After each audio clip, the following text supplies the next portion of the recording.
2023년 가족이 답이다 시민 현장 토크 야외 특설 무대에서 심각한 저출산 문제 토론을 위해 참여해 주신 패널분들께 감사드립니다. 본 토론은 2023년 학사모 주관으로 심각한 저출산 문제를 시민들이 어떻게 보고 있으며 문제 해결에는 어떤 생각들을 가지고 계신지에 대하여 발표하는 시간이며 첫 번째 시민 토크입니다. 오늘 민간단체 대표 및 각 분야 시민들로 이번 토론은 현장의 소리를 듣는 토론으로 큰 의미가 있다고 생각합니다. 그러면 오늘 참여해 주신 패널분들을 한 분 한 분 소개하도록 하겠습니다. 김영아 대표님 참여하셨습니다. 엄하경 교수님 참여하셨습니다. 전 폴리텍대학 교수님이신 이수동 박사님 참여하셨습니다. 이봉남 대표님 참여하셨습니다. 하명숙 선생님 참여하셨습니다. 정원주 회장님 참여하셨습니다. 모두 큰 박수로 격려해 주시기 바랍니다. 통계청에 따르면 작년 전국 합계 출산율이 0.78입니다. 서울은 0.59, 부산은 0.72, 울산도 0.85입니다. 지금부터 참여 패널께서 준비한 발제문을 발표하도록 하겠습니다. 먼저 주부이시며 펜스토리 대표로 활동하고 계시는 김영아 대표님께서 저출산과 울산에 대해 발표해 주시겠습니다. 네, 반갑습니다. 오늘날 우리 사회는 저출산 문제로 고민이 많은 것이 사실입니다. 비단 울산만의 문제는 아닌 듯하지만 산업화의 속도가 빨랐던 울산에서 저출산 문제는 타 시도보다 체감 온도가 높은 것이 또한 사실입니다. 인구 100만을 넘긴 울산이 지금은 100만 이하로 떨어질 수도 있다고 하고 저출산 문제까지 겹쳐 울산광역시의 고민이 깊어지는 것을 매스컴을 통해 접할 때마다 울산 시민의 한 사람으로서 안타까울 따름입니다. 울산의 공업화는 타 시도에서의 전입률이 높아 인구 증가와 관련이 있으며 사실 지난 수십 년간 울산은 타 시도에 비해 역동적인 시정이 펼쳐졌던 것이 사실입니다. 인구 감소로 인한 마을의 존폐 위기를 경험한 지자체들에 비해 울산은 공업화, 산업화로 인해 오히려 전반적인 교육, 문화, 복지 등 양적 풍요로 이어질 수 있었던 것입니다. 물론 풍요 속의 빈곤과 양극화를 이야기할 수도 있겠지만 산업화 도시화가 가속될수록 울산의 부가가치는 타 시도에 비해 높아졌던 것입니다. 그렇지만 최근의 공업 인구의 타 시도 전출로 인한 인구 감소가 다시금 저출산의 문제를 울산에서 짚어보는 계기를 마련한 듯합니다. 저출산의 문제는 젊은 층의 일자리 부족으로 인한 자녀 양육에 대한 부담, 고령화로 인한 노후 걱정이 주 원인일 수 있습니다. 젊은이들의 일자리 확보와 노후 연금 보장을 비롯한 복지 증진은 저출산의 문제를 일부 해결할 수는 있을 것이라 봅니다. 따라서 공장을 하나 더 짓는 것도 중요하지만 산업 전반이 고르게 발전할 수 있도록 시정이 펼쳐져야 한다고 생각합니다. 울산은 유구한 역사를 지닌 도시일 뿐 아니라 큰 산과 아름다운 계곡, 넓은 강, 그리고 바다로 이어지는 천혜의 자연 조건을 갖춘 대한민국에서도 보기 드문 풍요로운 고장입니다. 시정을 맡은 행정가들은 각계각층의 의견들을 잘 수렴하여 하해 추종을 불허했던 지금까지의 양적 풍요를 유지하면서 질적 풍요를 만들어 간다면 저출산의 문제를 대한민국에서 가장 빠른 시간 안에 해결하는 모범 도시가 될 것으로 생각합니다. 감사합니다. 이어서 시인이시고 주부이신 엄하경 교수님이 임산부는 우리 시대 영웅이란 주제로 발표해 주시겠습니다. 반갑습니다. 엄하경입니다. 저출산 문제는 어제 오늘의 일이 아닙니다. 우리나라에서 인구 데드크로스는 2020년부터입니다. 출생아 수보다 사망자 수가 많아 인구는 점점 감소하는 현상이 나타나고 있습니다. 지난해 출생아 수는 24만 9천 명으로 10년 전에 무려 반토막입니다. 농어촌에서는 아이의 울음소리가 끊긴 지도 오래고 인구 골든타임이 5년 남았다는 학자들의 예상도 있습니다. 우선 아이를 낳아 기르기 힘든 여건 속에서도 소중한 생명을 잉태한 임산부들의 보호가 시급합니다. 임산부들을 영웅처럼 대접해야 할 때입니다. 결혼과 출산을 선택할 의사가 있는 청년들에게 지원을 집중하여 그들이 안심하고 아이를 낳아 기를 수 있도록 현실적인 방안을 마련해야 할 것입니다. 매년 임신 여성 중 20%가 자연유산을 하고 그중 70%는 초기 임산부에게서 발생하고 있다고 합니다. 그러므로 소중한 아이를 품고 있는 임산부들을 보호하는 적극적인 정책이 필요합니다. 임신을 당당히 말하고 기쁘게 축하해 줄 수 있는 사회를 만드는 것이 먼저입니다. 정부가 저출산에 막대한 재정을 지원하고 있다고 하지만 막상 체감되는 정책은 많지 않다고 MZ세대들은 말합니다. 아이를 낳고 키우는데 직접 도움이 되는 정책을 중심으로 지원을 확대해야 하고 쉽게 홍보를 해서 필요할 때 바로 지원을 받을 수 있는 시스템이 만들어져야 할 것입니다. 직장을 가진 임산부들은 더욱 힘듭니다. 무거운 몸으로 많은 버스나 전철을 타고 출퇴근을 하느라 파김치가 되어서 경무에 시달리는 모습은 결혼 정년기에 있는 여성들이 결혼을 망설이는 큰 요인이 됩니다. 출산 후에도 경력 단절이나 업무 복귀 후 자녀 양육 문제 때문에 불안하게 출산 육아에 임하는 모습을 보면 더욱 그러할 것입니다. 출산 육아의 친화적인 기업 문화와 사회적 분위기를 조성해서 임산부들을 보호해야 합니다. 출산에 의향이 있어도 출산을 하지 않는 이유 중 60% 이상이 경제적 이유 때문이라고 합니다. 인구가 절반으로 줄어들면 돈을 쏟아부어도 정책 효과가 반감될 수밖에 없을 것입니다. 임산부들을 위한 현실적인 정책이 시급한 이유입니다. 임산부를 귀하게 여기고 보살펴주는 사회 분위기 조성에도 힘써야 합니다. 임산부를 보호하고 적극 지원하는 일은 이제 남의 일이 아니라 내 아이이고 내 가족이라는 큰 마음으로 품어주고 보호해 줍시다. 감사합니다. 유익한 발표 감사합니다. 오늘 패널 발제는 패널들이 제약 없이 평소 본인들의 생각을 가감없이 발표하는 방식이므로 학사모 의도와 일치하지 않을 수 있음을 양지해 주시기 바랍니다. 이어서 저출산 극복과 시민의식이란 주제로 이수동 교수님 발표해 주시겠습니다. 예, 반갑습니다. 이수동입니다.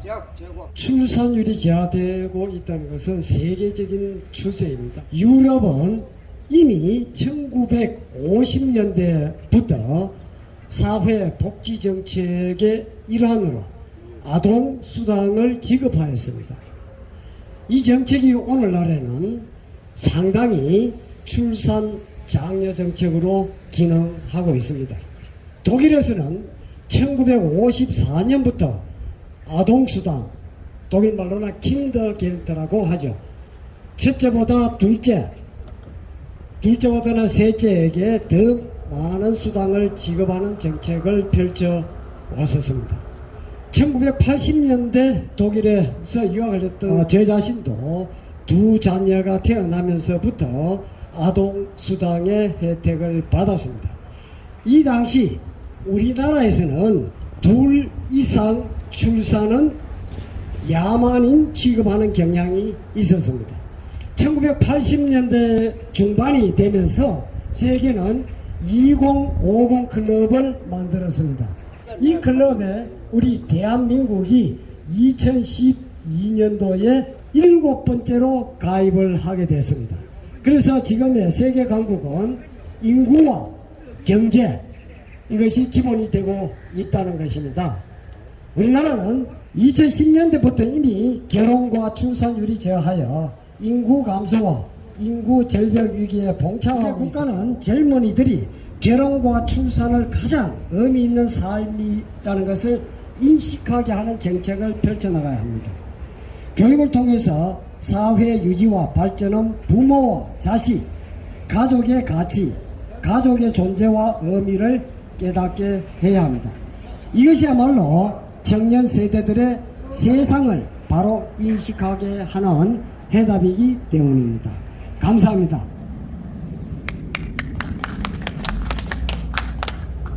다음은 민간단체 이봉남 대표님의 저출산과 대한민국 미래에 대해 발표해 주시기 바랍니다. 반갑습니다. 이봉남입니다.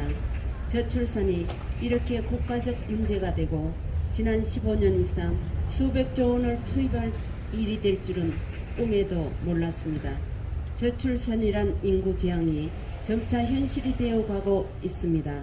우리 때는 아이 많이 낳는다고 국가가 길을 서고 산하 제한 정책을 펼쳤던 것이 엊그제 같았는데 불과 20년도 채 못 되어 기막힌 현실로 다가왔습니다. 작년 우리나라 합계 출산율이 0.78입니다. 서울이 0.59, 부산이 0.72, 울산도 0.85로 떨어졌습니다. 집집마다 자녀들 결혼 문제로 난리라고 여기저기서 들려옵니다. 주변을 보면 결혼 정년기 청년들은 물론이고 청소년들까지 결혼에 별 관심이 없는 것 같고, 그럼에도 불구하고 간혹 다둥이 집도 있고 얼마 전에는 내 쌍둥이가 태어났다는 소식이 들리니 그나마 위안은 됩니다. 젊은 사람들이 결혼을 멀리하고 결혼해서도 아이 갖기를 원하지 않는다는 것에 대해 한 번쯤 생각을 해보아야 할 것입니다. 결혼은 의무가 아니라 선택이라고 하지만 그냥 지켜보기에는 너무 무책임합니다. 우리 사회가 젊은 세대들로 그런 생각을 하도록 만든 것은 아닌지 되새겨 보아야 할 것입니다. 자기중심주의, 일탈주의, 황금만능주의, 출세주의가 이런 분위기에 원인을 제공한 것은 아닌지, 독신주의, 한탕주의, 부티나는 직업의식이 이런 환경을 부추기지는 않았는지 되돌아보아야 할 때입니다. 이런 식으로 아이를 갖지 않으려는 분위기가 이어지면 합계 출산율이 0.5대로 떨어지지 말라는 법도 없습니다. 우리 집은 우여곡절 끝에 딸 4명가 자녀를 5을 두었습니다. 손자 소녀가 5명입니다. 그들을 교육하고 양육하고 케어하는데 엄청 힘이 들지만 한편 그들이 자라 이 나라를 위해 크든 작든 이바지하게 될 것을 생각하면 아무리 힘들어도 든든합니다. 할머니 된 입장에서 큰 보탬은 못 되더라도 용돈도 주고 격려하고 잘 자라주기를 바랄 뿐입니다. 이웃의 다른 집도 4명의 자녀를 두어 엄마 혼자 힘들게 키우는 것을 보는데 어느새 내 자녀가 성장하여 자기 일을 찾아 사회 곳곳에서 역할을 하고 있는 것을 보면서 새로운 행복을 느껴봅니다. 우리는 청소년, 청춘들이 있으니 미래가 든든하고 살만하다고 격려해야 될 것 같습니다.